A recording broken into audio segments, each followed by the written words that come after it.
Assalamualaikum warahmatullahi wabarakatuh.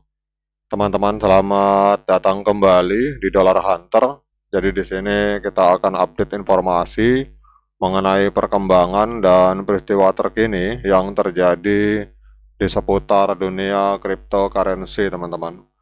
Namun seperti biasa, sebelum kita berbicara tentang dunia kripto, mari hari ini kita berdoa bersama-sama memohon kepada Allah agar kita semua senantiasa diberikan nikmat berupa kesehatan dan juga diberikan keberkahan dalam tiap rezeki yang kita terima pada hari ini. Oke teman-teman, hari ini kita akan membahas tentang dugaan manipulasi yang diduga dilakukan oleh Binance, teman-teman. Wah, ini lagi rame teman-teman, tanggal ini dugaan manipulasi pasar Binance ini diposting oleh media kripto yang bernama Indodax, teman-teman. Jadi kita lihat di sini bahwa token Jelly hari ini tengah jadi pusat kontroversi seusai dugaan manipulasi harga oleh seorang trader di Hyperliquid. Jadi kasus ini membuat platform rugi 13,5 juta US dollar dan Binance ikut terseret karena pernah mempromosikan token tersebut, teman-teman. Kemudian komunitas kripto langsung membandingkan kejadian ini dengan skandal FTX, teman-teman. Jadi kalau kita lihat di sini bahwa kronologi terjadinya peristiwa itu seorang trader membuka posisi short senilai 6 juta US dollar terhadap token Jelly di Hyperliquid. Jadi Hyperliquid ini adalah DEX, teman-teman. Jadi platform derivatif kripto yang sedang naik daun. Namun alih-alih menunggu pasar bergerak, trader tersebut justru memicu kenaikan harga Jelly secara artifisial. Hasilnya posisi short miliknya itu terkena likuidasi, teman-teman. Jadi kalau kita lihat di sini, langkah ini memanfaatkan celah dalam sistem risk management Hyperliquid.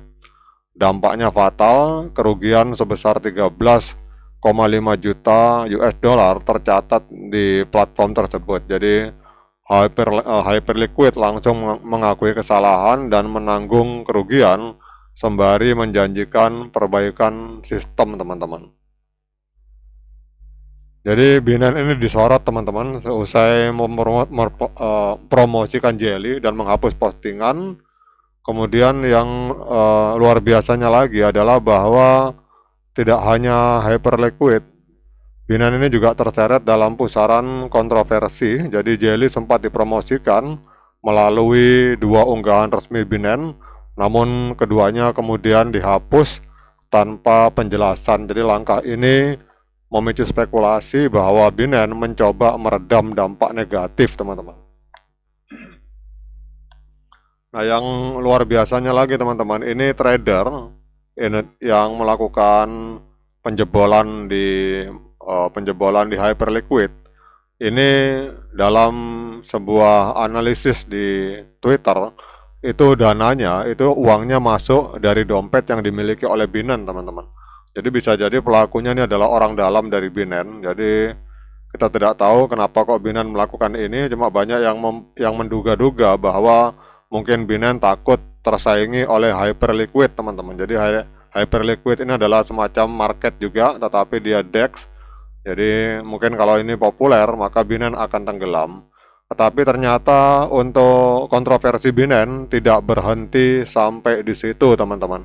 Ini berita baru muncul kurang lebih 1 menit yang lalu. Ini lebih horor lagi, teman-teman. Jadi Binance ini akan melakukan delisting Ethereum efektif 28 Maret 2025. Ini sebuah media yang baru diposting The Deviant. Jadi pertanyaannya, apakah Binance hari ini sedang menabuh genderang perang melawan Ethereum, teman-teman? Wah, ini lebih kacau lagi saya lihat Binance, teman-teman. Ini kalau teman-teman belum tahu bahwa Ethereum ini menjadi salah satu token yang dibeli dalam jumlah besar oleh Donald Trump, teman-teman. Jadi kalau teman-teman yang sudah tahu World Liberty Financial adalah perusahaan yang dimiliki oleh Donald Trump. Kemudian dalam portofolionya, berdasarkan informasi dari Arkham Intelligence, itu portofolio terbesarnya itu di Ethereum, teman-teman. Jadi ada sekitar 15,13 juta US dollar itu di Ethereum. Nah, kemudian pada hari ini ada informasi bahwa Binance akan melakukan delisting Ethereum. Otomatis uangnya Donald Trump akan jebol, teman-teman. Apakah Binance ini sedang melakukan menabuh genderang perang melawan Donald Trump melalui delisting Ethereum? Wah, itu akan seru kita lihat nanti ke depan, teman-teman. Karena bisa jadi CZ sebagai pencipta dari Binance itu mungkin sakit hati karena dia pernah dipenjara di Amerika Serikat, teman-teman. Dianggap melakukan pencucian uang dan tuduhan-tuduhan lain, dia dipenjara di Amerika Serikat. Mungkin hari ini dia balas dendam, sudah keluar dari penjara, lalu melakukan gerakan untuk melakukan delisting Ethereum, teman-teman. Jadi kalau kita lihat pengumuman ini dalam laporan ini dikonfirmasi oleh berbagai sumber terpercaya dan ini memicu gelombang kekhawatiran di kalangan komunitas kripto secara global, teman-teman. Jadi keputusan ini akan menandai perubahan besar dalam operasional Binance yang selama ini dikenal sebagai pendukung utama aset-aset kripto populer termasuk Ethereum, teman-teman. Yang anehnya adalah alasan spesifik di balik delisting Ethereum ini belum diungkapkan sepenuhnya.